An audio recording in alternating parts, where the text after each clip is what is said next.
목사님과 박혜선 성도님께서 기도해 주시겠습니다.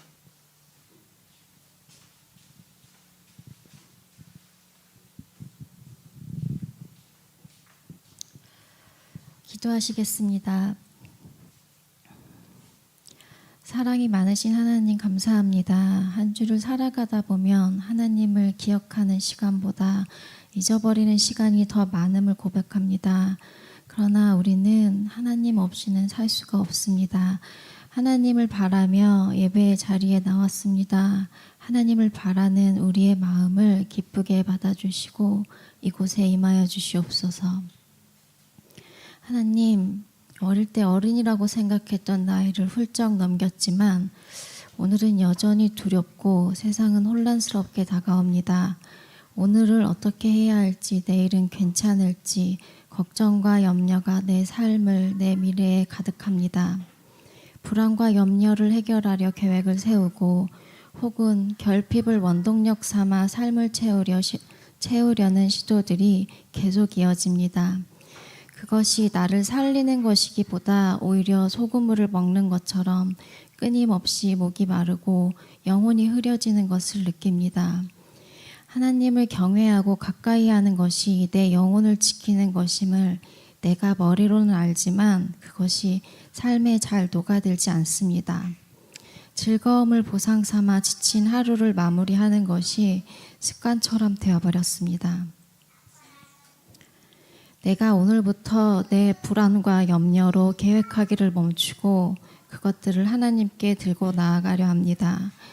내 영혼을 창조주시며 날 사랑하시고 성실하시며 선하신 하나님께서 나에게 가장 필요한 것과 때와 방법이 무엇인지도 더 잘 아심을 믿습니다.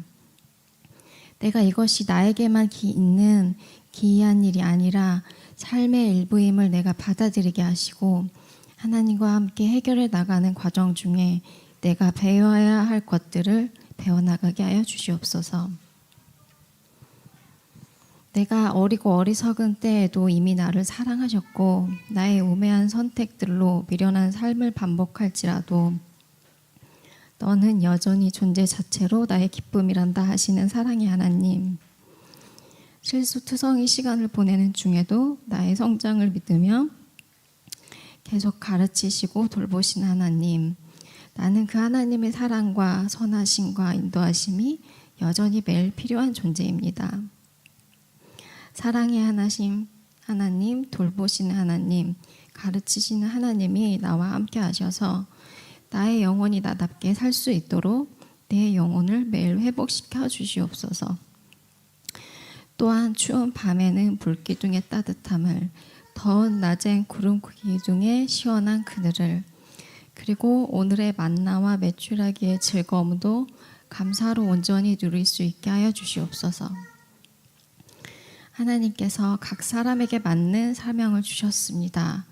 누군가는 가정을 사랑하고 돌보는 사명을, 누군가는 하나님의 사랑으로 영혼을 성장시키는 사명을, 누군가는 세상 속에서 삶으로 하나님을 전하는 사명을, 누군가는 하나님께서 정직하게 지으신 내 영혼을 지키며 살아가는 사명을, 그리고 누군가는 사명을 찾아가고 있는 과정 중인 사람도 있습니다. 아직 사명을 찾지 못한 사람은 사명을 발견하는 기쁨의 은혜를 주시옵고 이미 발견한 사람은 그 사명을 기쁨으로 온전히 누릴 수 있는 마음과 힘과 지혜를 주시옵소서. 사명의 모양은 각기 다를지라도 결핍과 욕망 그리고 즐거움만으로 가득 채운 부끄러운 삶이 아닌 하나님의 사랑과 선하심과 성실을 닮은 사명의 삶을 살았다고 하나님 앞에 섰을 때 말할 수 있도록 우리의 삶을 인도하여 주시옵소서. 하나님, 나무의 숨을 축복합니다. 사금의 시간과 셀을 통해 매일 만나는 나의 하나님과 나의 은혜를 나누게 하심에 감사합니다. 각자의 삶 속에서 만나는 하나님을 통해 그 하나님이 나에게도 함께 하시고 계심을 믿고 기대하고 소망하게 하여 주시옵소서.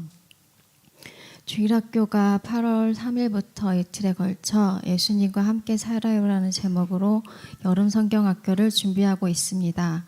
예수님과 함께하는 삶이 무엇인지 아이들에게 잘 전달되고 영혼에 새겨지는 시간이 되기를 원합니다. 준비하는 전도사님과 선생님에게 함께 하셔서 먼저 은혜 받게 하시고 그 은혜가 아이들에게 잘 흘러갈 수 있게 하여 주시옵소서. 나무의 숨을 섬기는 많은 손길들이 있습니다. 주일학교 전도사님과 선생님들, 사금의 방 방장님들, 셀장님들, 강식팀, 방송팀, 찬양팀, 총무팀, 재직회, 그리고 우리 눈에 보이지 않는 순간에도 나슴을 세워가는 많은 손길들이 있습니다. 나슴을 세우고 지켜가는 이들의 수고를 기억하시고 축복하여 주시옵소서. 목사님을 축복합니다. 말씀을 준비하시는 시간 동안 먼저 큰 은혜 받게 하시고 하나님의 뜻이 각 사람의 필요에 따라 잘 전달될 수 있도록 은혜의 도구로 사용하여 주시옵소서. 예배의 시작과 끝을 하나님께 맡깁니다. 하나님, 이곳에 임하여 주시옵소서. 예수님의 이름으로 기도드립니다.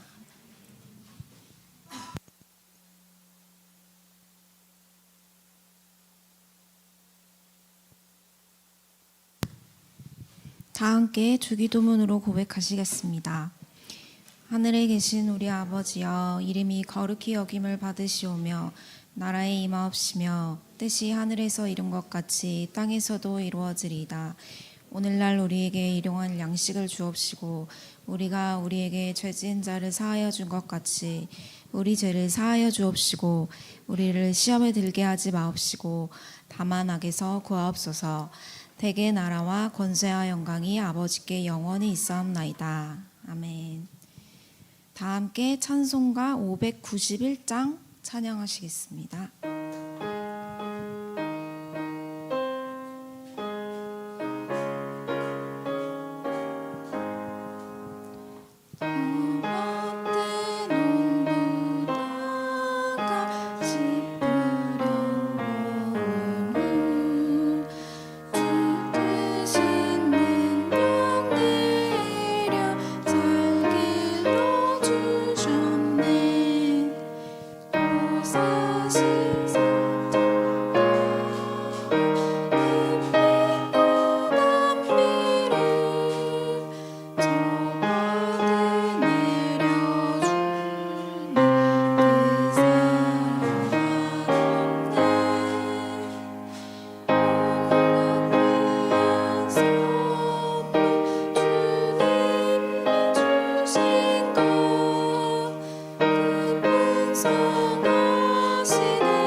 말씀은 전도서 3장 11절로 13절입니다.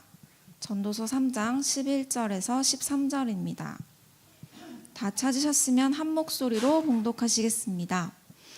하나님이 모든 것을 지으시되 때를 따라 아름답게 하셨고 또 사람들에게는 영원을 사모하는 마음을 주셨느니라. 그러나 하나님이 하시는 일의 시종을 사람으로 측량할 수 없게 하셨도다.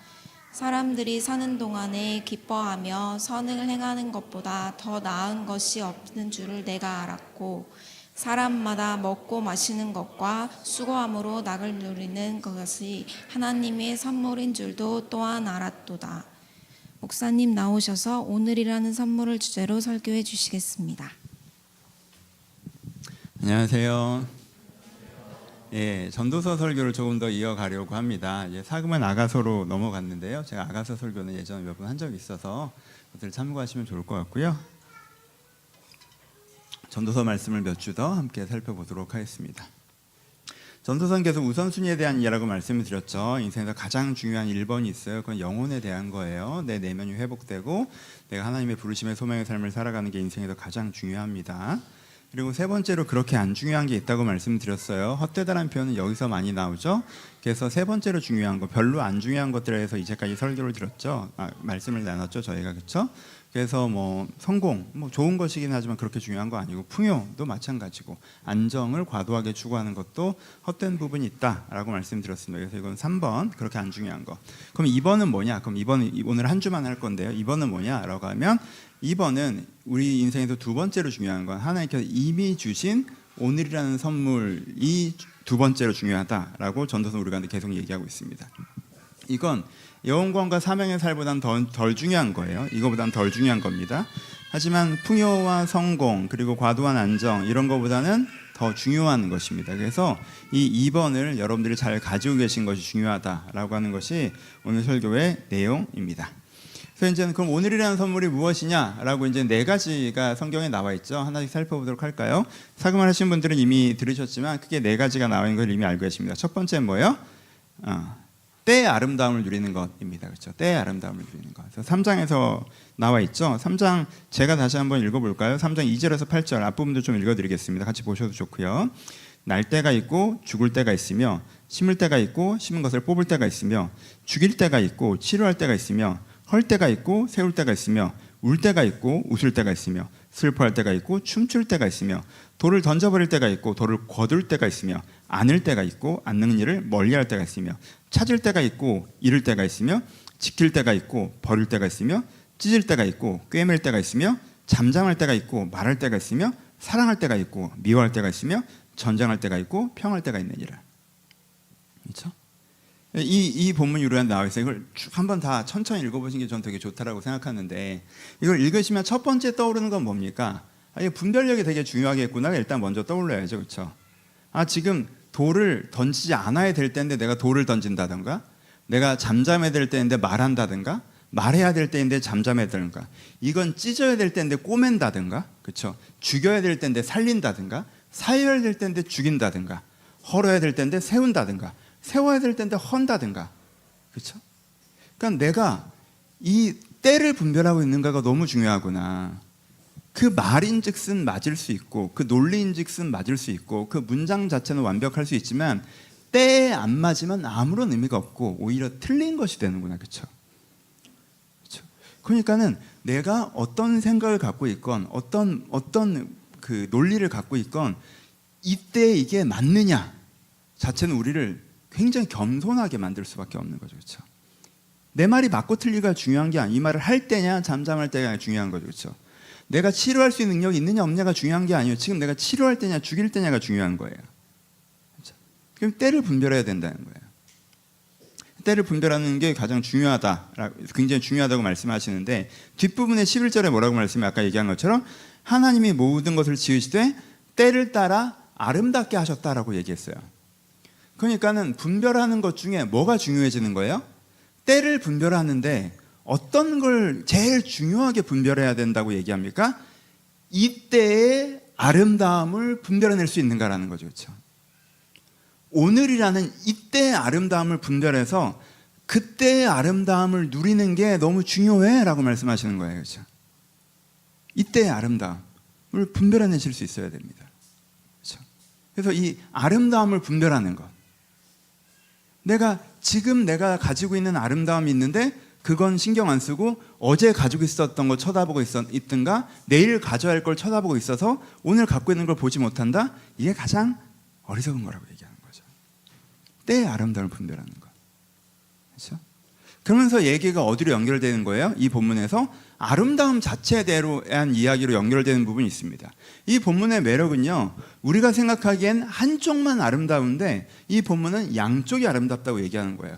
우리는 보통 꿰매는 것은 아름답게 보고 찢는 것은 아름답게 보지 않죠. 세우는 것은 아름답게 보고 무너뜨리는 것은 아름답게 보지 않습니다. 평화는 아름답게 보고 전쟁은 아름답게 보지 않죠. 사랑하는 것은 아름답게 보고 미워하는 것은 아름답게 보지 않습니다. 하지만 때를 따라 아름답게 지으셨다고 얘기하면서 계속 이 본문은 두 때를 같이 얘기하고 있죠.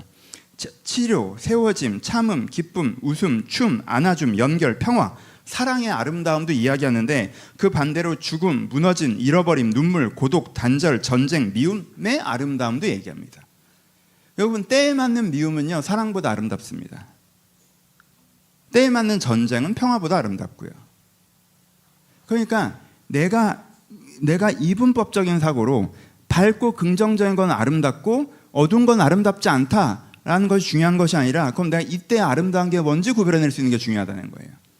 그러면 내가 지금 갖고 있는 아름다움이라고 얘기할 때 내가 내 머리에 상식이 아름답다고 해놓은 편견이 아니라 이 편견을 깨고 지금 내가 무엇이 아름다운가. 광야 이스라엘이 가졌던 아름다움은 성장의 아름다움이었습니다. 가나안 땅에 있는 이스라엘의 아름다움은 풍요의 아름다움이었죠. 다윗이 가진 아름다움이 다르고 솔로몬이 가진 아름다움이 다릅니다. 다윗한테 솔로몬의 아름다움도 갖고 싶다고 했는데 하나님 그건 아니라고 얘기했어요. 세례 요한이 가지고 있는 아름다움이 있고 베드로가 가진 아름다움이 있습니다. 바울이 가진 아름다움과 야고보가 가진 아름다움은 또 다르죠. 그러니까 이게 우리가 우리의 상식으로 아름다움을 구별하면 세계 교회를 세워낸 바울은 아름답고 일찍 순교한 야고보다 아름답지 않을 수 있겠죠. 왕이 되지 못한 요나단은 아름답지 못하고 왕이 된 다윗은 아름다울 수 있습니다. 기반만 다진 다윗은 아름답지 못하고 정점을 찍은 솔로몬이 아름답다고 볼 수도 있겠죠. 하지만 그건 누구의 생각이에요? 우리의 상식이죠. 그러면 우리 인생에 아름다운 일들이 계속될 때 우리가 그런 편견 속에 잡혀 있으면 우리 아름다움의 상당 부분 우리가 놓치게 될 거라는 거예요. 그래서 이 시기가 나에게 갖고 있는 아름다움을 내가 구별해낼 수 있는가가 중요하다는 것입니다. 그러면서 세 번째로 강조하신 게 뭐예요? 순간의 소중함이죠. 이 문장이 반복되면서 보여주는 게 무엇입니까? 지금 해가 떠오르고 해가 지는 것처럼 나을 때가 있고 죽을 때가 있으면 이 양쪽의 때 사이에서의 뭐가 만들어져요? 순간이 만들어지죠. 꼬맬 때가 있고 찢을 때가 있으면 꼬매져서 찢어질 때까지의 순간이라는 게 있는 거예요. 그렇죠? 그 순간의 아름다움이 있다는 거예요.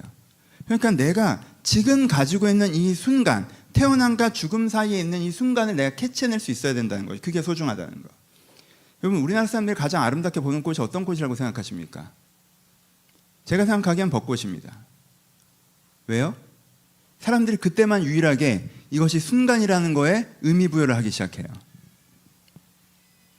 1년 내내 꽃집에 꽃이 있지만 꽃을 사러 가지 않아요. 꽃을 보지 않습니다. 이 사람 인생에 꽃이 없어요. 근데 한때 벚꽃은 이때 2주밖에 못 봐라고 하면요, 일부러 버스를 타고 벚꽃을 보러 가죠. 저희 아파트 단지에 지금 이름 모를 꽃이 되게 아름답게 펴 있습니다. 제가 보기에 이 풍경은 제주도에서 봤던 메밀밭, 꽃밭 같은 느낌이에요. 제가 꽃 이름은 모르지만 되게 이뻐요. 지나가다가 봅니다. 전 굉장히 많은 사람은 그 꽃을 보지 않죠. 왜요? 이게 순간이라는 인지가 적기 때문이에요. 이게 낳고 죽고 이 꼬매고 찢어지는 그 사이에 우리가 서 있습니다. 그래서 우리가 이 3장에 나타나는 본문을 보면서 세 가지를 생각하셔야 돼요. 하나는 때를 분별하는 지혜가 필요하다. 때라는 게 너무너무 중요하다. 때, 모든 것을 생각하신 이후에 뭘 생각하셔야 돼요? 때를 생각하셔야 돼요. 지금이 화낼 때인가, 잠잠할 때인가, 사랑할 때인가, 안을 때인가, 안는 것을 멈출 때인가, 내가 전쟁할 때인가, 화평할 때인가, 모든 것을 생각한 이후에 그 다음에 때를 생각하셔야 돼요. 특별히 어떤 때를 생각하셔야 되냐? 아름다움의 때를 생각하셔야 돼요. 지금 이때, 지금 이날에, 지금 올해 내가 가지고 있는 아름다움은 무엇인가? 그리고 그것이 유한하다는 것에 집중하셔야 됩니다. 많은 아름다움을 스쳐갑니다.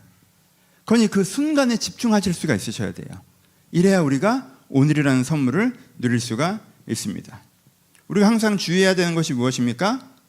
고민과 계획에 묻혀서 오늘의 아름다움을 보지 못하는 삶입니다.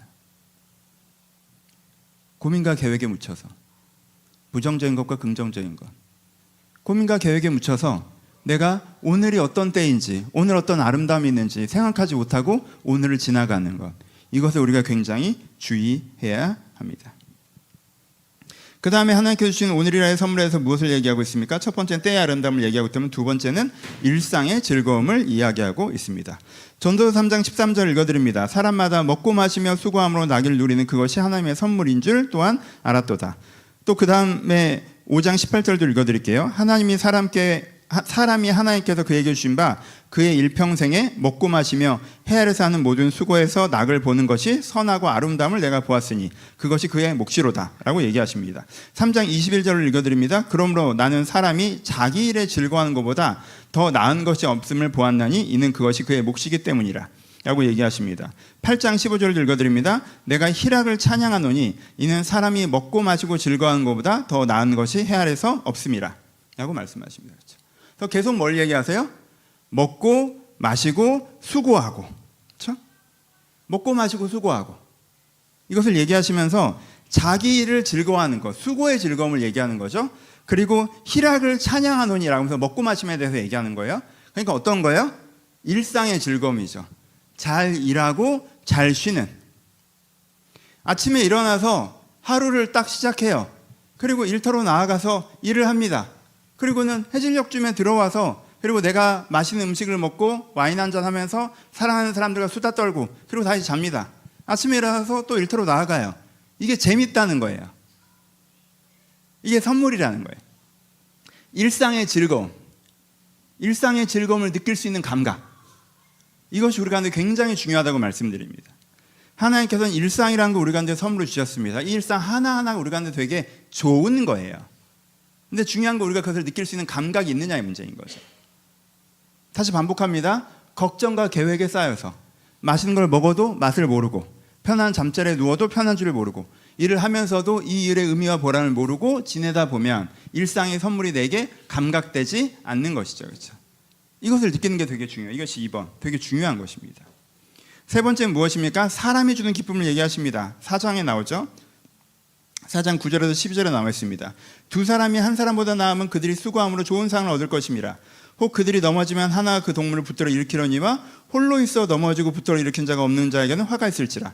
또 두 사람이 함께 누우면 따뜻하거니와 한 사람이 어찌 따뜻하랴. 한 사람이면 패하겠거니와 두 사람이면 맞설 수 있나니 세 겹줄은 쉽게 끊어지지 아니하느니라 라는 말씀이 나옵니다.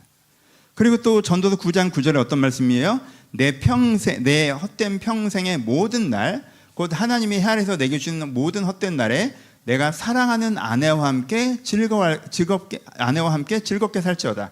그것이 내가 평생에 해 아래서 수고하고 얻은 내 몫이니라 라고 얘기하세요. 그래서 사람에 대해서 얘기하시는데 세 가지를 얘기하시죠. 첫 번째는 뭐예요?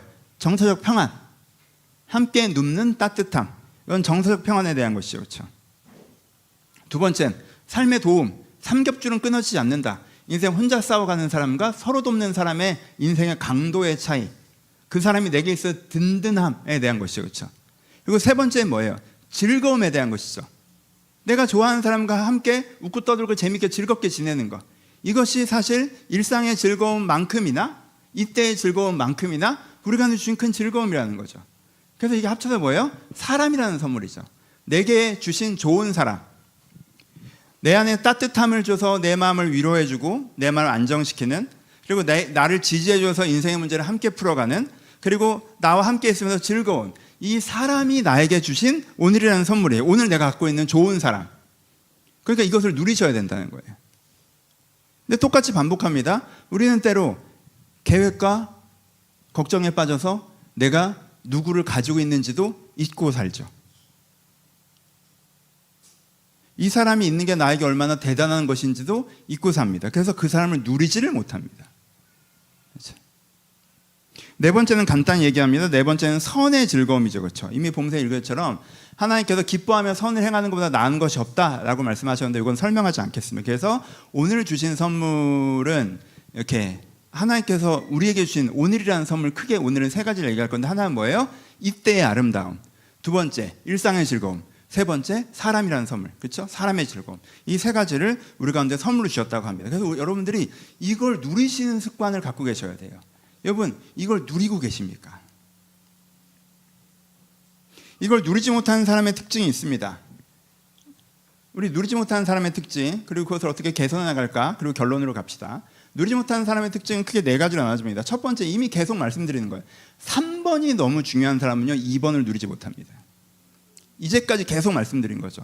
성공이 되게 신경 써 있는 사람, 풍요가 되게 신경 써 있는 사람, 내가 목표하고 있는 어디를 향해서 내가 지금 달려가고 있는 사람, 그 사람은요, 그게 심해지면 2번을 누리지를 못해요. 뭐 꽃이 피든 지든 옆에 좋은 사람이 있든 맛있는 걸 먹든 못 느낍니다. 왜? 머리는 거기가 있으니까, 마음은 거기가 있으니까. 그게 없으면 아무것도 아니라고 생각하니까 이걸 못 느껴요. 이게 첫 번째. 두 번째, 여러분 이것도 주의하세요. 1번의 생각이 너무 많이 가 있는 사람들도 이걸 못 느낍니다. 이거 주의하셔야 돼요, 여러분. 사실 1번에 진짜 생각이 많이 가 있어서 2번을 못 느끼는 건 어떤 의미에선 좋은 거예요. 여러분들이 수도사의 영성을 갖고 있으면 좋은 거예요. 이걸 먹는 게 뭐가 재밌어? 기도하는 게 더 재밌지. 그래서 여러분들이 아시죠? 우리나라에도 있는 침묵수도원. 근데 딱 가서 다 안 만나고 옆방 사람도 얘기 안 하고 진짜 담백한 식사를 하고 주인만 만나는 소명과 부르심이 있다 라고 하면 좋은 거예요. 최고. 근데 그렇지도 않으면서 그렇지 않은 사람은 보통 어떻게 합니까? 특별은총과 일반은총이라는 양날개를 가지고 살아갑니다. 두 개의 에너지 코어를 갖고 살아가요, 보통의 사람들은. 그래서 특별은총에서 주는 즐거움과 에너지를 얻어야 되고 일반은총에서 주는 즐거움과 에너지를 얻어야 돼요. 물론 제가 이 설명을 왜 하는지 모르겠어요. 여러분들은 일반은총에서 주는 에너지와 즐거움이 너무 큰 게 대부분 문제니까, 그렇죠? 여러분들 이쪽 바퀴가 적은 게 더 문제지만 그 반대 경우도 있으니까 설명은 하고 가자는 거예요. 그러니까 그치, 흥이 안 난다 갑자기. 내가 얘를 왜 하는 거지? 어떤 분들은 누가 있는 거야 도대체? 이쪽에 너무 쏠려 계세요. 그래서 말씀의 은혜, 기도의 은혜 막 이걸 하는데 이 반대쪽을 안 해요. 특별한 수도원장 영성에 부르심 있는 게 아닌데. 그렇게 되는 경우는 두 가지 경우가 있어요. 첫 번째, 원래 은혜의 기쁨을 누리기 전에 일상의 기쁨을 못 누리던 사람이에요, 원래. 그러다가 은혜의 기쁨을 누리니까 그냥 이것만 할 줄 아는 거예요. 그러니까 사실 3번이었던 사람이 갑자기 깊은 은혜를 받으면 1번으로 그걸 대체해버리는 경향이 있어요. 2번을 스킵해요. 성공을 위해 살다가 이제 주님을 위해 살아요. 근데 그것까지는 좋은 건데 그래도 하나님께 주시는 일상의 기쁨이라는 게 있다는 거예요. 그걸 누려야 완성형이 돼요. 여러분 너무 행복하게 듣지 마세요. 여러분들은 아니에요. 여러분은 지금 일상의 즐거움이 너무 커. 여기 해당 사항 없어. 온라인에 있을까 봐 하는 거야, 그냥. 여러분들은 은혜 즐거움을 누려요, 지금. 여기 이게 너무 커서 문제인 사람이 누가 있다고. 그렇죠. 근데 그렇게 되는 부분이 있어요, 분명히. 그러면 어떻게 되는 줄 아세요? 나는 신앙생활을 되게 열심히 하는데 번아웃 옵니다, 이것도. 에너지 고갈이 와요. 그땐 기도 시간을 늘리시는 것보다 일상적인 쉬는 시간을 늘리시는 게 되게 중요해요. 물론 경지를 넘어가면 다른 얘기예요. 경지를 넘어가면 다른 얘기고, 그건 전 수도사면 이제 그건 완전 다른 얘기고, 그 경지를 넘어가면 다른 얘기지만 일반적으로는 내가 이것을 계속 말씀의 은혜로 돌파하려고 하시면 안 돼요. 이때는 내가 내 사람들과 즐거운 시간을 갖고 맛있는 거 먹고 그리고 이때의 즐거움을 누리고 하면서 이렇게 양쪽의 에너지 코어를 잘 유지를 하셔야 된다는 거예요. 아시겠죠? 몰라도 돼. 네. 근데 진짜 이런 경우가 있어요. 그리고 진짜 여기 해당 사항 없지만 가끔은 아예 교육이 잘못해서 그런 경우가 있어요. 그러니까 2번부터 선악의 문제라고 생각해요. 이게 우선순위의 문제잖아요. 일상적인 즐거움을 누리는 거 하나님께 주시는 선물이거든요. 근데 금욕주의적인 교육을 받아버리면 그 자체를 다 나쁜 걸로 규정하는 부분들이 있단 말이에요. 아유 그냥 놀러 다니고 뭐 맛있는 거 먹으러 다니고 막 여행 가고 아유 그 시간에 뭐 수련회 가고 주님 만나고 그래야지. 그럼 얼마나 좋은데요. 그런 데를 가. 뭐 이렇게 되면 그 교육 때문에 균형이 깨지는 경우들도 있어요. 그렇죠? 이게 이제 두 번째. 그러니까 우리가 2번을 못 누리는 경우가 그냥 간단한 거죠. 3번이 너무 커져서 2번을 잡아먹는 경우도 있고요. 1번이 너무 커져서 2번을 잡아먹는 경우도 있어요. 근데 그렇게 되시면 안 되고 우선순위예요. 선악이 문제가 아니란 말이에요. 1번, 2번, 3번이 공이 있으셔야 돼요. 근데 영혼이 가장 중요한 것이고 하나님께서 오늘이라는 선물을 주신 게 선물이고 또 여러분들이 기회로 받은 풍요와 성공을 위해서 달려가셔야 되는 거예요. 근데 이 우선순위가 제일 크게 그 다음 크게 그 다음 크게 이렇게 돼야 된다는 거죠. 그렇죠? 이것만 잡히면 2번을 지킬 수가 있어요. 근데 2번을 잘 못 지키는 이제 생각의 오해라는 게 있는데 이것도 그냥 간단하게 그냥 언급해 드릴게요. 첫 번째는 이게 약간 여러분 고등학교 때 공부 잘하셨던 분들이 하는 실수인데 오답노트적 사고방식이 있어요. 오답노트적 사고방식은 뭐예요? 시험을 봤어요. 90점이에요. 그럼 맞았던 문제 다시 봐요? 틀린 문제 다시 봐요? 틀린 문제 다시 보죠. 그래요. 뭐가 되는 거야? 그래야 만점이 되는 거죠. 그렇죠? 그러니까는 그런 사람은 어떻게 해요? 내가 내 인생에 하나님께서 주신 선물들이 있을 때 받은 선물을 봐요? 못 받은 선물을 봐요? 못 받은 선물을 보죠. 이게 습관이 돼 있어요. 그래서 이 설교를 들으시면서도 이런 분들은 여러분들 여기 해당되시면 본이라고 생각하시면 돼요. 네 가지 선물, 하나님께서 오늘이라는 선물 네 가지 주셨어 라고 들을 때 사람 생각이 지금 이 설교의 흐름이 오늘이라는 선물 이미 주셨다는 흐름이잖아요. 그래서 내가 받은 게 먼저 떠올려야 정상이거든요. 근데 만약 오늘 설교를 지금까지 들으셨는데 어디 보자. 난 사람을 못 받았네. 사람을. 내가 못 받은 거가 먼저 지금 딱 꽂혀 있다. 이때의 즐거움? 난 지금 모르겠는데 그거는. 그래 일상은 오케이. 근데 이때의 즐거움 모르겠는데 거기에 꽂혀 있다라고 하면 오답노트 패턴인 거예요. 이게 약간 배어 있는 거예요. 가진 걸 풍성히 누리고 내가 모자란 걸 채워나가는 태도가 돼야 돼요. 그러니까는 시험이라고 표현하면요. 내가 맞은 문제 90점, 내가 맞은 문제 18개 보면서 이것도 맞았네, 잘했다. 이것도 맞았네, 잘했다. 이것도 맞았네, 잘했다 해서 내가 잘한 걸 내 마음에 더 깊이 새겨놓고 나서 근데 이건 왜 틀렸지? 라고 보는 순서가 잡혀야 되는 거예요. 인생의 시험에서는. 이제 공부를 잘했던 사람은 아니어서 모르겠는데 그 맞은 문제도 잘 봐야 나한테 더 잘 새겨지지 않나? 공부할 때도? 필요하지 않아요? 잘 모르겠어. 난 공부도 못해서. 하여튼 인생에서는 그게 필요해요. 또 하나 우리가 생각의 오해를 갖고 있는 건 뭐냐면 이걸 조금 이제는 일반적인 단어를 써볼게요. 시간의 사고가 너무 강하신 분이 있어요. 여러분 사람은 쓸데없는 말이지만 잠깐 설명을 해볼게요. 사람은 시간적 사고와 공간적 사고가 서로 보완돼서 진행돼야 돼요. 시간적 사고는 뭐예요? 어제, 오늘, 내일의 연결선상에서 생각하는 거예요. 내가 저게 목표이고 여기서부터 이렇게 해와서 이렇게 해나갈 거야 라고 생각하면 그건 시간적인 사고죠. 내가 저런 일들이 있어서 지금 내가 이런 거야. 그래서 이렇게 풀어나가야 돼. 라는 것도 시간적 사고예요. 그렇죠? 그러니까 내가 뭔가 내 정서를 과거에서부터 어떻게 했는지 돌아보고 본다 하는 건 시간적 사고가 될 거고 내가 어떤 계획과 목표를 세워놓고 그쪽으로 향해서 나아간다라는 것도 시간적 사고가 되죠. 그렇죠? 근데 우리는 이거에 너무 익숙한 부분도 있어요. 우리는. 그럼 시간적 사고의 공간적 사고는 뭐예요? 어제랑 내일과 상관없이 오늘을 보는 거예요. 오늘 날씨가 좋다. 오늘 맛있는 거 먹는다. 오늘 이 사람과 함께 있어서 행복하다. 오늘 하나님께서 나에게 이런 마음을 주셨다. 내가 오늘 이 순간은 이렇게 살아가야지 라고 오늘을 생각하는 거예요. 이게 공간적 사고예요. 근데 시간적 사고가 공간적 사고를 잡아먹는 사람은 어떻게 되냐면 계속 과거와 미래가 현재를 차지해버립니다. 지당한 추억을 생각하면서 아쉬워해. 오늘 생각을 안 해. 옛날에 어땠는데 자꾸 어제만 생각해요. 혹은 미래만 생각해요. 난 이렇게 될 거야. 난 이렇게 될 거야. 그러려면 뭘 해야지? 그래서 과거에 대한 생각과 미래에 대한 생각이 오늘을 다 차지해버립니다. 여러분 이 부분이 이게 잘못됐다는 거 아니에요? 이런 시간적 사고를 분명히 가지셔야 돼요. 근데 공간적 사고랑 시간적 사고는 항상 서로 상호보완적으로 돼야 돼요. 그렇죠? 그래서 시간적 사고가 너무 심해지면 어떻게 해요? 결혼이 미래일 때는 막 너무 결혼하고 싶어해. 결혼하자마자 이 사람한테 관심 없어. 그 다음에 막 집 사고 싶어해. 집 사자마자 집에 관심이 없어. 그 다음에 막 자산을 늘리고 싶어해. 자산 늘리자마자 자산에 관심이 없어. 이 사람은요 손에 잡는 순간 그게 관심이 없어져요. 왜? 생각이 내일에 가 있으니까. 뭘 주더라도 관심이 없어져요. 근데 사소한 거라도 아직 못 가진 건 너무 관심이 많아. 그러니까 막 내가 만약에 막 너무 결혼을 하고 싶어서 소중한 사람한테 결혼했어. 그럼 이 사람한테는 관심이 없어. 근데 내가 지금 택배에서 뭘 시켰어. 그래서 지금 새로 신제품 아이폰에서 뭐가 날라오고 있어. 그럼 너무 관심이 많아. 막 거의 막 쏠려 있어. 그래서 딱 가서 까는 순간 별로 관심 없어. 그 물건 잘 안 써요. 다음에 뭐 또 어떤 아이템들인지 찾아볼 땐 또 마음이 뛰어. 이게 생각이 어디가 있는 거야? 내일로 가 있는 거죠. 그렇죠? 이거 자체가 나쁘다는 건 아니에요. 지금 이렇게만 되는 건 문제가 있죠. 어떤 사람은 생각이 과거로 가 있어. 그래서 어떻게 되냐면 내가 분명히 연애 상담할 때 알았거든. 걔가 진짜 정말 그 연애가 정말 지랄 맞은 연애였거든. 근데 헤어지자마자 아름답게 얘기해.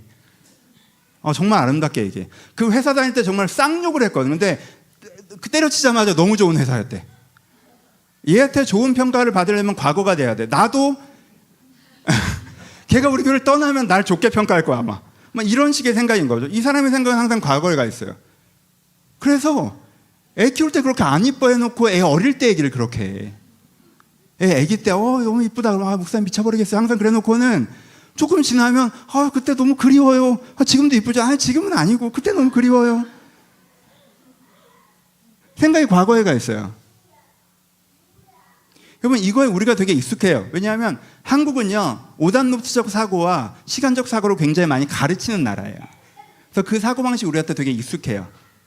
근데 반대쪽으로 가시면 안 돼요. 반대쪽으로 가면 인디언적 사고가 되는 거거든요. 되게 오늘만 사는 이런 큰일 나. 둘 중에 하나만 하면 시간적 사고가 나요. 기독교는 역사의 종교이기 때문에 시간의 종교이기 때문에 하나만 하면 시간이 나는데 이걸로 보완하려면 뭘 하셔야 돼요? 내가 그럼 이걸 내일로 생각하는 것도 있고 과거로 생각하는 것도 있지만 내가 순수하게 오늘 생각하는 게 아예 없으면 문제가 있는 거예요, 여러분. 그럼 오늘은? 이라고 할 때 오늘은 이래서 되게 좋지. 오늘은 이런 부분이 나한테 있어 라고 오늘을 오늘만으로 보는 생각의 구조가 여러분들 꼭 필요하세요. 그럼 이걸 어떻게 해결할 것인가 이제 해결점까지 같이 얘기하는 부분이 있었는데 해결할 거 4가지만 얘기하고 마무리합시다. 그럼 어떻게 해결하냐라고 첫 번째는요, 여러분 말씀의 힘이 있어요. 오늘 일부러 제가 말씀을 좀 읽어드렸거든요. 여러분 이 구절을 여러분한테 가지고 계시다가 읊조리세요. 전도서 말씀을 그냥 지나가지 마시고요. 내가 일상을 누리는 감각이 사라진다고 했을 때마다 아까 하나님께서 먹고 마시며 수고하며 떡을 떼는 것보다 나은 것이 없다 라는 말씀이 4번이 나오잖아요. 그럼 읊조리세요. 4개를 각각 읊조리세요. 하나님께서 세상을 때를 따라 아름답게 지으셨다. 3장을 쭉 읽어보세요. 3장을 쭉 읽어보면 사람 마음이 겸손해져요. 난 내 때를 구별하고 있나? 이때 아름다운 뭔가? 내가 그것을 느끼고 있나? 4장을 읽어보세요. 그래 하나님께서 나에게 사람을 선물로 주셨지. 이 사람이 나의 삼겹술이지. 내가 이 사람과 함께 누워 따뜻하지. 내가 이 사람을 기뻐하며 즐거워하는 게 하나님께 나에게 주신 선물이지 라고 말씀을 읽어보세요. 여러분 말씀에 힘이 있습니다. 여러분들 말씀이 이렇게 일상적으로 뭔가 내 생각이 너무 날라져서 내가 너무 계획과 걱정 가운데 내 생각이 파묻혀져서 일상이 느껴지지 않는다고 할 때는 여러분들 말씀을 깊이 읽으시면서 나를 일상의 상태, 오늘의 상태로 되돌리시는 게 좋아요. 과거의 문제 때문에 아직 처리하고 계십니까? 그렇게 처리해야죠. 하지만 여러분들 오늘이 사라지게 하지 마세요. 미래에 대한 열정 때문에 오늘이 지금 거기를 쏟아내고 계시나요? 너무 잘하고 계신 거죠. 하지만 그것 때문에 여러분들 오늘이 사라지게 하시면 안 돼요. 여전히 오늘은 그 자리에 있어야 돼요. 그러니 말씀으로 여러분들 오늘 붙잡으시는 게 필요해요. 이게 첫 번째.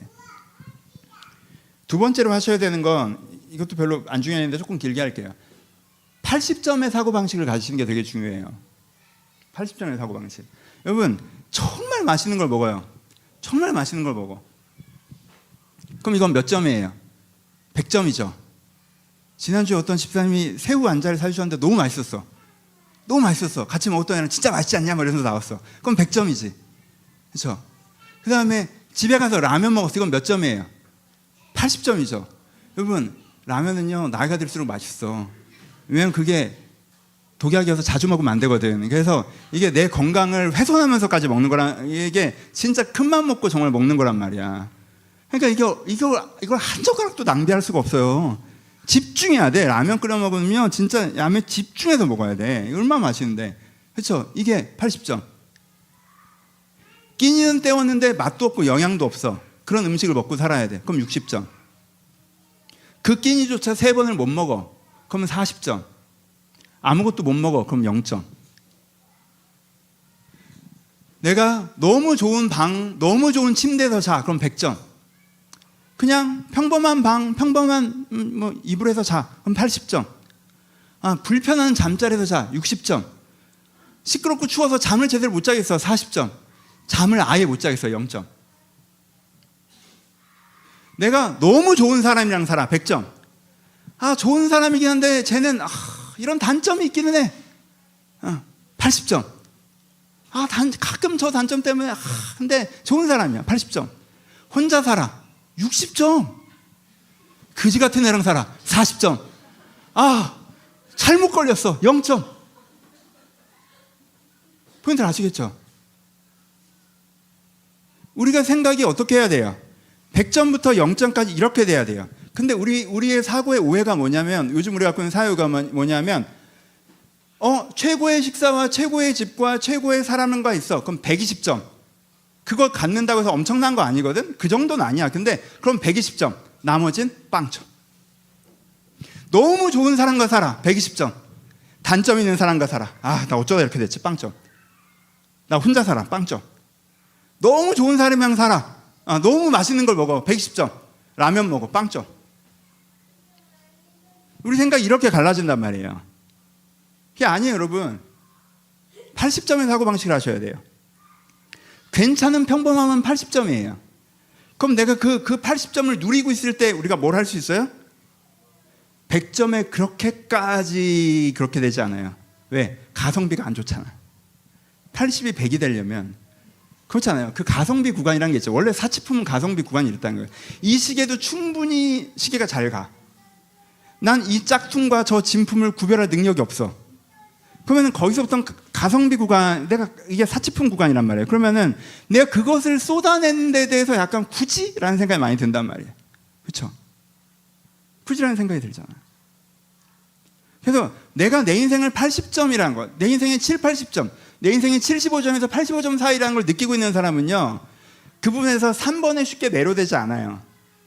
근데 사고방식 자체에서 내가 120대 0의 사고를 하고 있는 사람은 3번에 쉽게 매료되죠. 그렇죠? 그러니까 내가 80점의 사고방식을 갖고 계시는 게 여러분들이 이 문제를 해결하시는데 되게 도움이 많이 되세요. 기본적으로는. 이건 뭐 별로 안 중요한 얘기고. 이거는 그냥 시대적으로 제가 생각하는 조언을 드리는 거고, 다시 돌아와서 일반적인 얘기, 말씀 중심으로 해서 그럼 어떻게 해결할 것인가? 라고 하면 간단하게 3가지를 하시면 됩니다. 첫 번째는 단순함을 회복하셔야 돼요. 단순함을 회복하셔야 돼요. 이거 연습하시는 거 간단해요. 여러분 이번 주 이거 꼭 해보세요. 여러분 이거 약속 꼭 해보세요. 맛있게 드세요. 밥 먹을 때 딴 생각하지 말고 맛있게 드세요. 첫 술을 뗄 때부터 마지막 숟가락 먹을 때까지. 여러분 저 가끔 그러시죠. 제가 이거 여러 번 말씀드렸는데, 너무 진지한 신방 하실 때 저한테 맛있는 걸 사주지 말라고 제가 말씀드리죠.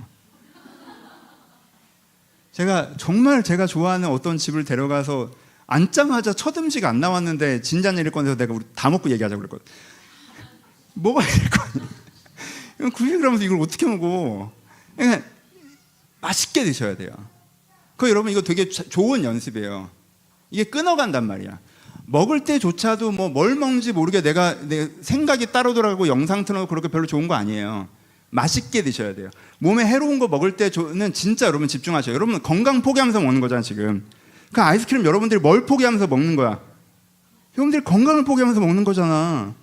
그럼 진짜 맛있게 먹어야지. 딴 생각하면서 먹으면 안 되지. 그러니까 연습이에요. 이거부터 해보세요. 이게 단순성이에요. 딱 누우면 생각하지 마시고 딱 누우면 좋다. 좋잖아. 하루 종일 서 있다가 눕는데 좋다. 그냥 누웠다는 거에 집중하셔야 돼요. 이런 식 단순성. 걷다가 이쁘네 하잖아요. 그럼 좀 걸으세요. 물론 지하철을 타거나 복잡한 거리를 걸을 땐 노이즈 캔슬링 이어폰 끼고 내가 오히려 이렇게 그냥 컨텐츠를 찍는 게 더 좋을 수 있겠죠. 하지만 저는 가끔 여의도에 신방 갈 때가 있고 여기 이 보람에 신방 갈 때가 있는데 근처에서 만나면, 근데 날이 좋으면요 저는 헤어지고 나서 꼭 한 15분이라도 걸으려고 그래요. 날이 날마다 좋은 게 아니잖아. 네? 그런 거 그냥 단순성이에요. 복잡한 게 아니에요. 단순성을 연습하셔야 돼요. 머리가 너무 복잡해져 있으면 안 돼요. 밥 먹을 땐 밥만 드시고 잠잘 땐 잠을 자시고 걸을 땐 걸으시고, 그리고 내가 좋아하는 사람 만나잖아요. 그럼 그 사람을 쳐다보세요. 그 사람을 쳐다보세요. 여러분들 만약에 아내를 좋아하신다면 아침에 일어나서 아내랑 딱 마주칠 때 쳐다보세요. 여러분 만약에, 이건 3번 할까? 만약에 남편을 사랑하신다면 쳐다보세요. 아이 좋아하시죠? 아이가 왔으면 쳐다보세요. 뭐 하라고 하기 전에, 뭐 했어라고 하기 전에 쳐다보세요. 인사하세요. 반가워하세요. 걔한테 그런 표현을 하라는 게 아니에요. 저 아이를 내가 얼마나 기뻐하는지 느끼라는 거예요. 단순성. 그때 생각이 복잡해지면 안 돼요. 얘는 오늘 뭘 했을까? 얘는 내가 오늘 어떻게 해야 이 다음에, 이렇게 복잡하게 생각하시면 안 돼요. 단순하셔야 된다고. 교회에서 반가운 사람 만나셨잖아요? 쳐다보세요. 내 소중한 사람을 딱 누리는 습관이 있으셔야 돼요. 난 이런 건 잘해. 전 이한이 방에서 나오면 손 흔들어요. 이한아! 우리 집 엄청 좁거든. 이한아! 얘가 하고 들어가. 걔를 위해서 하는 게 아니야. 날 위해서 하는 거야. 응. 내가 오늘 좋은 거 한번 딱 봤잖아. 내가 좋아하는 거 봤잖아. 내가 15초 정도 봤다고. 그럼 그게 나한테 에너지잖아. 맛있는 거 이게 이게 단순성을 가셔야 돼요. 여러분 이걸 연습할 수 있는 구간이 언제냐? 라고 하면 여러분 여행을 생각해 보시면 좋아요. 여러분 여행 가시면요. 여행 가시면 그렇지 않아요? 여행 가시면 길거리 음식 피자 하나를 사 먹고 간단 길거리 음식을 사 먹어도 그 음식에 집중합니다. 그렇죠? 여행 와서 길거리 음식 먹으면서 음악 들으면서 딴 생각하고 그 사업은 어떻게 하나 고민하는 사람이 어디 있어? 내가 본 적이 있기는 해. 근데 너무 안타깝더라. 근데 그런 사람이 어디 있어? 그 음식에 집중하잖아. 그렇죠? 지금은 집중하잖아요. 그렇죠? 그러면 여행을 갔다 한국에 오셨을 때 그 생각을 하셔야 돼요. 내가 여행 갔을 때처럼 집중하고 먹을 만큼 한국 음식이 가치가 없냐? 내가 먹는 음식이. 그렇지 않죠? 그렇죠? 여기 잠자리 그렇게 안 좋냐? 여기 날씨가 그렇게 안 좋냐? 여기 풍경이 그렇게 별로냐? 아니잖아요. 그러니까 단순성을 가지셔야 돼요. 여기서도 그렇게. 한 가지 이건 이제 연결되는 건데 멈추실 줄 아셔야 돼요. 여러분 여기서 큰 오해가 하나 있는데 이렇게 여러분들 이미 받은 오늘이라는 선물을 누리세요. 막 이렇게 시간의 사고가 아니라 공간의 사고가 필요합니다라고 하면 어떤 분들은 이게 느리게 사는 거랑 되게 연결된다고 생각하세요. 근데 저는 약간 그분들이랑 가는 길은 달라요. 뭐 그게 틀렸다 이런 말이 아니라 느리게 사는 건 별로 요즘에 어떤 시대인데 느리게 살 정신 똑바로 차려. 느리게 살려고 어쩌려고 그래요. 느리게 무슨 소리야. 느리게 살면 안 되지. 시대의 속도란 게 있는데. 여러분 고스톱이 잘하셔야 돼요. 포인트를 아시겠죠? 나는 느리게. 그래 난 느리게 살아. 전반적으로 느리게. 밥 먹을 때 딱 집중하고 밥을 열심히 먹어요. 얼마나 재밌는데 맛있게 먹어. 그리고 밥 다 먹으면 일을 하셔야지. 사랑하는 사람은 너무 좋다 한다면 딱. 여러분 생각해 보세요. 운동한답시고 그냥 이건 하는 것도 아니고 안 하는 것도 아니고 그냥 운동 가서 그냥 1시간 반 동안 이거 땡기다가 저기고 밀다가 이런 거보다 죽을 것 같아 하고 잠깐 쉬고 죽을 것 같아 하고 잠깐 쉬고 이게 더 효과가 더 좋을 수도 있잖아요. 인생에 있어서 그걸 뭘 하는 것도 아니면서 머리에서 고민만 계속 막 걱정만 계속 계획만 계속 막 그냥 그 생각만 하느라고 밥을 먹어도 맛이 없고 누굴 만나도 막 보이지도 않고 막 그 생각만 계속 하고 있어. 더 잘할까?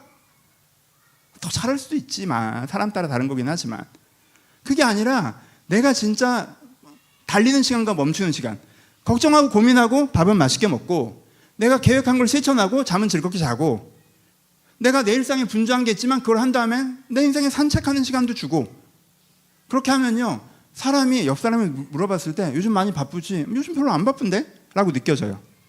근데 실제 한 것도 별로 없으면서 계속 그 고민과 계획이 머리에 돌면 바빠. 자긴 바빠. 관찰 카메라로 찍어보면 침대 분명히 누워있었는데 본인은 바빠. 본인은 되게 바쁘게 살았어. 분명히 관찰 카메라로는 얘가 오랫동안 누워있고 느긋하게 밥 먹고 별로 한 것도 없는데 본인은 바빠. 그러니까 오히려 거꾸로 뭐 하셔야 돼요? 이게 멈출 수 있어야 돼요. 딱 멈춰서. 그럼 멈추는 방법이 뭐예요? 단순성이에요. 그렇죠? 그게 필요하시다는 거예요. 그렇게 해야 여러분들의 일상의 에너지가 여러분들 솟아날 수가 있어요. 이게 잘 안 되면 근본적으로 어디로 가라? 말씀을 묵상하시면서 하나님께서 이것을 나에게 선물로 주셨다는 것을 다시 느끼려고 하시면 좋습니다. 말씀을 마치겠습니다. 제가 오늘은 12시를 안 넘기겠다고 나름 약속했어요. 왜냐하면 오늘 설교는 진짜 안 중요한 설교잖아요. 이런 중요하지 않은 설교를 길게 하지 않겠다는 나름의 결의를 하고. 여러분 즐겁게 사십시오. 여러분 즐겁게 사세요. 여러분들이 즐겁게 살 수 없는 이유들도 분명히 있으시겠지만 여러분들 오늘 즐겁게 사실 수 있는 이유들도 거기 분명히 있습니다. 그걸 놓치지 마세요. 내가 즐겁게 살 수 있는 이유들을 놓치지 않고 그 즐거움을 누리고 있어야 또 그 에너지로 즐겁게 살 수 없는 영역에 대해서 풀어갈 수 있어요. 그러니 즐겁게 사셔야 돼요. 오늘이라는 선물을 누리세요. 여러분 인생의 성공과 풍요에 대한 이야기가 그걸 망치지 못하게 하세요. 심지어 여러분들에게 영혼공과 사명의 이야기가 그걸 망치지 못하게 하세요. 즐겁게 사세요. 오늘이라는 선물을 누리세요. 여러분 이미 받은 선물을 누릴 줄 아는 사람이 또 큰 선물을 받습니다. 선물 사줘 봤는데 그걸 제대로 뜯어보지도 않는다고 하면 그 사람한테 또 선물이 갈까요? 하나님께서 여러분들에게 일상이라는 선물을 주셨습니다. 그 선물을 귀히 여기시고 누리세요. 소중히 여기세요. 별게 아니라고 하지 마세요. 내가 갖고 있는 건 별게 아니고 안 받은 저게 큰 거다라고 말씀하지 마세요. 여러분 그거 줘도 여러분들 소중히 여기지 않을 수 있어요. 그걸 알아서 하나님께서 여러분들 안 주실 수도 있어요. 여러분 즐겁게 사세요. 여러분이 가진 것을 소중히 여기십시오. 이때의 즐거움이라는 것이 있습니다. 너무 얼마나 아름다운 때를 우리가 살아가고 있습니까? 여러분이 조금만 눈을 들어 여러분들 주변을 돌아보시면 여러분이 갖고 있는 거의 상당수는 그전에 그렇게 간절히 원했던 것들이에요. 소망하던 것들이고 그리고 조금 있으면 사라질 것들이죠. 우리가 소중히 여기지 않을 이유가 뭐가 있습니까? 여러분 그러니 즐겁지 않은 많은 이유가 있음에도 불구하고 그것은 그것대로 놔두고 풀어가시되 여러분들이 주신 즐거움의 이유들을 누리시면서 오늘 한 주 행복하게 사셨으면 좋겠습니다. 추천 도서가 하나 있어요. 저보다 이 설교를 더 잘한 건 전 솔제니치라고 생각하는데 전 책을 거의 안 읽는 사람인데 제가 20대 때 보고 여전히 몇 년에 한 번 읽는 책이 이반 데니소비치 하루라는 책이 있습니다. 되게 좋은 책이에요. 우리가 즐겁지 않을 이유들에도 불구하고 내가 주신 것들을 통해서 어떻게 즐겁게 살아가고 있는가, 뭐 전 기독교인의 관점이다 보니까 그렇게 읽으실 수 있는 책이라고 생각합니다. 이번 주에서 숙제를 2개 내드릴게요. 가능하시면 그 책을 한번 읽어보셨으면 좋겠고, 뭐 책을 읽어 밥만 맛있게 먹으셨으면 좋겠습니다. 맛있게 드세요. 진짜 나랑 약속해 주세요. 이번 한 주 하루에 3끼 드시는 분들은 없지 요즘 세상에. 이번 한 주 10끼, 12끼 맛있게 드시면서 삶은 멈추고 하나님께서 주신 것들 느끼셨으면 좋겠습니다. 우리가 많은 고백을 할 수 있겠지만 이번 한 주는 식기도 하실 때 맛있는 음식 주셔서 감사합니다. 그거 하나 하시고 여러분들 주신 선물들을 풍요롭게 누리시면서 조금 더 즐거워지는 행복해지는 한 주가 되셨으면 좋겠습니다. 우리 함께 기도하시겠습니다.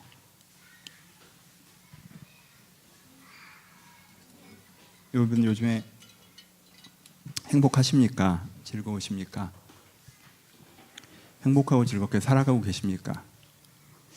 그렇지 않을 이유들이 있는 거 분명히 알지만 그럴 수 있는 것들도 있는데 내가 너무 하나도 안 행복하게 살고 있다면 하나님 제가 이미 준 행복을 좀 누리고 싶습니다. 내 감각을 깨워주시고 내가 이미 가진 것을 다시 볼 수 있는 눈들을 허락하시고 그 기쁨이 나한테 다시 한번 느껴지게 하여 주옵소서. 하나님 내가 이때의 아름다움을 분별할 수 있게 하시고 일상이라는 선물을 잘 누리게 하시고 하나님께 주신 사람들을 내가 소중히 여기며 누리게 해달라고 들을 말씀을 생각하시면서 이번 한 주도 행복한 삶을 기대하시며 함께 기도하도록 하겠습니다. 기도하겠습니다. 하나님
우리 두 번째로 우리 기도 제목 가지고 기도하겠습니다. 여러분 가지지 못한 것 위해서도 기도하십시오. 가진 것에 감사하며 내가 가져야 할 것들에 대한 소망을 가지십시오. 특별히 이번에 관한 것이라면 여러분들 정말 사람이 없어 홀로 서 계시고 여러분들 일상이 흔들리고 계시다면 하나님 이것은 하나님께서 선물이라고 하셨는데 저에게도 주시길 바랍니다. 이 땅을 살아가는데 너의 몫이라고 하셨는데 이거 저에게도 주시기 바랍니다. 여러분들이 가져야 할 것들을 하나님께서 소망하시면서 우리 하나님 이것들에 대한데 만져주고 축복해 달라고 여러분들 개인의 소원들을 가지고 개인의 기도 제목을 함께 기도하도록 하겠습니다. 기도하겠습니다.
우리 다음을 기도할 때 중보하며 기도하도록 하겠습니다. 개인의 기도 제목 여전히 있으신 분들 그걸 위해서 계속 기도하십시오.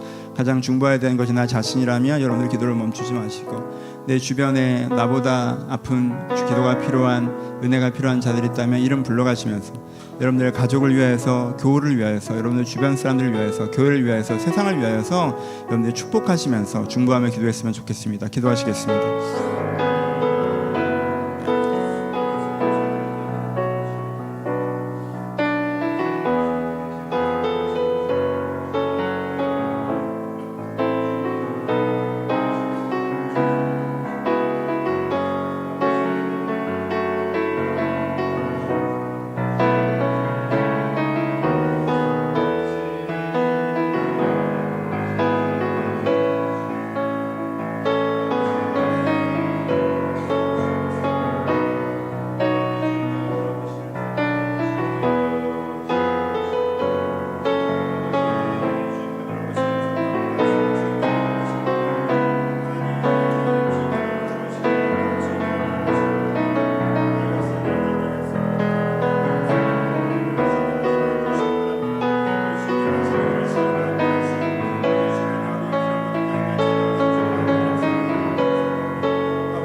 아버지 하나님께서 이미 저희 가운데 주신 선물들이 있는데 제가 그것들을 제대로 뜯어보지도 않고 누리지도 못하고 살아가고 있음을 주 앞에 고백합니다. 그게 필요할 때는 그렇게 달라고 고백하였으면서 막상 그것이 내 손에 있을 때 내가 감사를 잊고 있습니다. 지금 저를 이 어리석음에 세워두지 마시며 제 안에 느낄 수 있는 누릴 수 있는 지혜와 은혜로 허락하여 주옵소서. 하나님께 이미 주신 오늘이라는 선물을 저희가 받아 누리겠습니다. 함께 주신 일상과 사람을 저희가 받아 누리겠습니다. 이것이 우리를 얼마나 행복하게 하는지 저희가 마음으로 삶으로 느끼겠습니다. 아버지 저의 감각을 회복하셔서 이미 주신 행복이 저희 가운데 풍성하게 넘치게 하여 주시옵소서. 아버지 하지만 저희 가운데 받아야 하는 것들도 있음을 주 앞에 고백합니다. 지금 주님께서 말씀하셨던 것처럼 혼자 있으면 좋지 못한데 저희가 외롭게 서 있습니다. 일상이 굉장히 소중한데 일상이 흐트러지고 무너질 때가 있습니다. 아버지 이때의 아름다움이 있겠으나 이때 어두움도 있음을 주 앞에 고백합니다. 아버지 이곳에 주님께서 함께 하셔서 하나님께 나의 가장 아름다운 것 되어 주셔서 나를 돌보시고 나를 지키시고 나를 세우심도 경험하게 하여 주시옵소서. 이제 우리 주 예수 그리스도의 은혜와 하나님 아버지의 사랑하심과 성령님의 교통하심이 지금 주님을 바라는 모든 자들 가운데 이제부터 영원토록 함께 있을지어다. 아멘.